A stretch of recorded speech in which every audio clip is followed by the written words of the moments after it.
여러분 한번 생각해 보십시오. 오늘 오신 분들도 많은 경우에 기적을 체험하기를 원합니다. 예. 그렇지만 정말 중요한 것은, 기적보다도 더 중요하게 생각해야 될 것은 당신 지금 구원을 이루어가는 삶을 살아야 한다는 겁니다.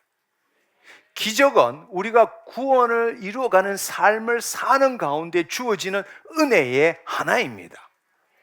근데 놀라운 사실은 구원을 이루어가는 삶을 살지 않으면서도 기적을 경험하기를 원한다는 거예요. 하나님이 은혜를 베푸는 것은, 우리 믿는 자에게 은혜를 베푸는 것은 우리가 구원을 이루어가는 그 삶을 살 때 하나님은 은혜를 베푸시기를 원한다는 겁니다. 근데 우리는 그 구원을 이루어가는 삶을 살지는 않으면서도, 즉 다른 말로 자신을 변화시키는 삶을 살지 않으면서도 자신의 필요한 문제는 해결받기를 원하고 있다는 거예요. 그것은 있을 수 없는 일입니다. 여러분이 어떤 기적을 경험하고 예를 들어 저에게는 어떤 기적을 행했다 할지라도 그것은 구원의 조건이 될 수가 없다라는 겁니다. 여러분 오늘 한번 생각해 보십시오. 여러분 모두가 어떤 면에 있어서 기적을 경험하기를 원합니다. 그러나 그 기적을 경험하기 전에 당신 구원을 이루어가는 삶을 살고 있느냐는 겁니다.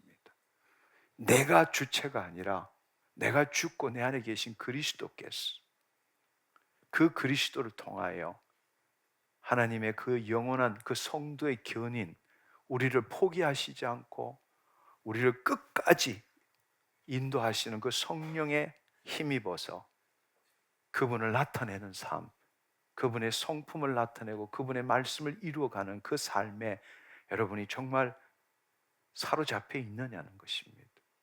그것 없이 나 교회에서 무슨 직분 갖고 있고 무슨 일하고 무슨 위원회에서 뭐 하고 이렇기 때문에 난 기적을 경험할 권리가 있다, 천만에요. 그렇지 않습니다. 그렇지 않습니다. 따라서 우리가 정말 중요한 것은, 기적을 경험하기 위해서는 먼저 두렵고 떨림으로 우리의 구원을 이루어가야 합니다. 예. 여기 보시면 믿음의 결국은 영혼의 구원을 받음이라, 베드로전서 1장 9절의 말씀입니다. 결국 우리 믿음의 최종 종착역이 뭐냐? 영혼의 구원이라는 것입니다. 우리가 오늘 이 시간에 믿음으로 살아가는 그 최종이 뭐냐? 우리 영혼의 구원이라는 것입니다. 따라서 사랑하는 자의 내 영혼이 잘된 같이 범사에 잘되고 강건케 되기를 내가 간구하노라 말씀하십니다.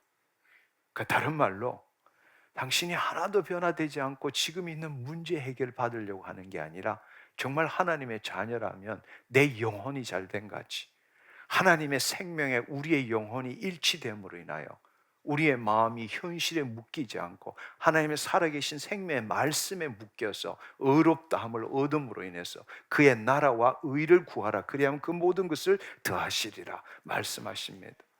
내 영혼이 잘된 같이 범사에 여러분이 하는 모든 일들이 잘되고 여러분의 육신이 강건케 되기를 내가 간구하노라 말씀하십니다.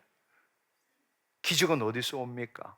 여러분의 모든 삶이 잘 되는 것은 어디서 옵니까? 바로 우리 영혼이 잘 되어야 한다는 것입니다. 바로 우리의 영혼이 하나님의 영에 사로잡힐 때에 우리 마음을 지킬 수 있게 된다는 것입니다. 그렇지 않으면 우리 마음은 늘 우는 사자처럼 돌아다니는 마귀에 의해서 오늘은 질병, 가난, 관계의 깨어짐, 날마다 우리 마음은 그게 묶일 수밖에 없는 겁니다. 우리의 영혼이 하나님의 생명에 묶일 때 비로소 우리는 우리 마음을 볼 줄 알게 되고 마음을 새롭게 할 줄 알게 되고 성령과 말씀에 의해서 마음을 변화시킬 수 있게 되고 하나님의 말씀을 기록함으로 기록한 대로 이루어지는 역사를 경험할 수 있다는 것입니다. 할렐루야.